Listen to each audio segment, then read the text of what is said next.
Diyos na mga pinagmulan ng buhay, Diyos na mga lalaking banal tulad ni Moises, Isaac at Jacob, Diyos ni Zacarias na ama ni Juan Bautista, Diyos na mahal ni San Juan, ni San Jose na ama ng iyong anak na si Jesucristo.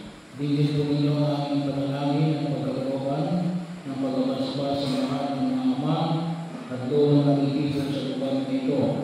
Basbasan po sila ng lakas ng bumula sa iyong banal na Espiritu sa pagkalat sa pamamagitan nila, natutunan ng mga anak at ako kung paano tumayo at lumakad, kung paano magsalita at manalo, at kung paano palapit sa iyong banal na harapan sa pamamagitan ng batas ng pananalangin.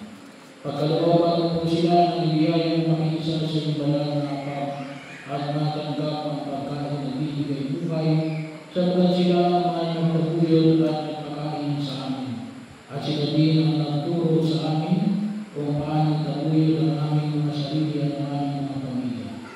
Pagkalooban po sila ng kalusugan at kapayapaan, ng galang at kaligayahan at ng pagkakataong kami kanilang may pagmalaki bilang mga anak, dahil din namin sinasama sa panalangin ng malalabi, walang nakakaalala lalo na mga tahimik na tinataguyod ng kanilang pamilya. Naglilingkod ng may karawaan ng loob at nagtitiis ng hirap sa buhay para sa kapayapaan ng kanilang asawa at mga anak.